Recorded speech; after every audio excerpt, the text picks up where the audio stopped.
Algumas pessoas brincam comigo e elas fazem a seguinte pergunta: existe uma empresa ideal? A ciência consegue trazer, Marinês, alguma informação para a gente de forma que a gente construa uma empresa ideal? Bom, a ciência até consegue, mas as pessoas continuam agarradas no passado, né? Elas continuam estacionadas na era industrial. Então a primeira coisa que a ciência já entendeu, e me parece bem óbvio isso, eu não sei como algumas pessoas ainda não entenderam, que quanto melhor o ambiente dentro da empresa, quer dizer, quanto melhor a relação do líder com os liderados, quanto mais esse líder trata as pessoas com responsabilidade, com maturidade, com direitos e deveres, é melhor. Isso não quer dizer que ele tenha que ser um líder bonzinho e coisa e tal, nada disso. Ele precisa ser respeitoso, ele precisa respeitar as pessoas, tratar bem, claro, e tratar como adultos, como eu disse, estabelecer as regras em consenso, algumas, outras não, né? Consenso quer dizer o quê? Algumas regras eu posso consultar a minha equipe. O que vocês acham disso? O que vocês acham desse prazo? Outras são regras da empresa que tem que cumprir, né? No momento que a pessoa entra, ela tem que saber quais são as regras da empresa e aceitar o trabalho ou não, né? Poder decidir, mas uma vez que entra e aceita, é assim que funciona, como data de pagamento, como funciona férias e coisa e tal. Para cada regra estabelecida, tem que haver uma consequência quando ela não cumprida. Então, esse é um modelo ideal, né? De educar as pessoas, de fazer com que elas amadureçam, né? E não aquela empresa paternalista que faz tudo, enfim.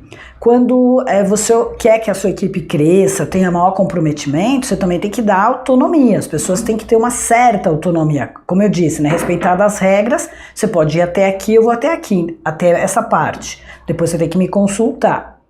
Então, quando a gente está falando de que a empresa ideal é possível, é sim, desde que se respeite esses pressupostos de criar um ambiente onde haja comunicação, feedback constante, treinamento, regras claras, consequências para não cumprimento dessas regras e que as pessoas entendam a importância delas, né? Quer dizer, qual é o seu papel, o que o seu trabalho é importante, o que ele deixa de consequência para os clientes, que bem você faz para as pessoas, né?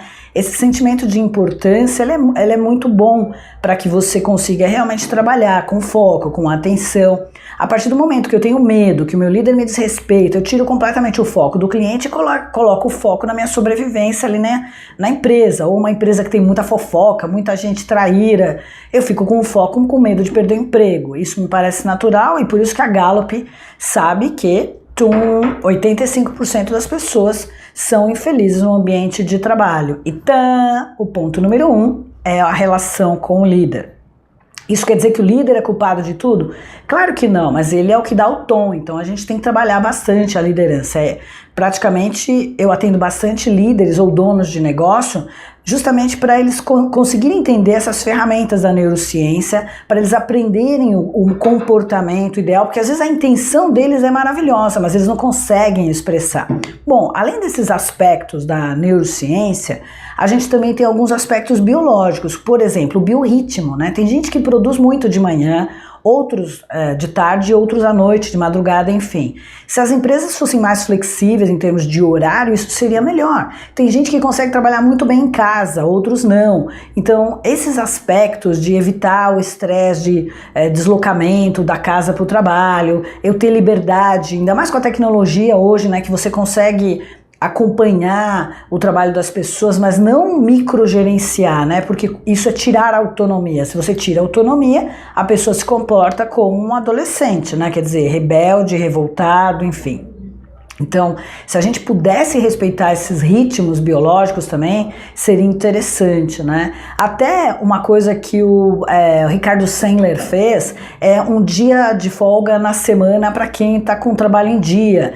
Então, se a gente pudesse trabalhar também, e agora a lei permite, não nesse esquema de 8 horas cravados, que a gente já sabe que dessas 8 horas, 4 horas são desperdiçadas em termos de produtividade. Por quê, gente? Porque a gente produz, se a gente tiver muito bom, a cada 2 horas. Então, a cada 2 horas você tem que dar um intervalo para fazer o boot do cérebro, do mesmo jeito que você faz com a máquina, com o computador, você dá umas desligadas nele e vai dar uma volta. É assim que funciona. Então tem muita coisa que a ciência já sabe sobre autonomia, sobre propósito, sobre comprometimento, motivação, produtividade. Inclusive tem várias pesquisas que relacionam o ambiente, a felicidade com a produtividade, com a rentabilidade, lucratividade, enfim. Mas eu vejo que alguns líderes, eles insistem em se agarrar no modelo antigo, baseado não sei em quê, já que ciência é pegar ou largar, porque eles têm como provar.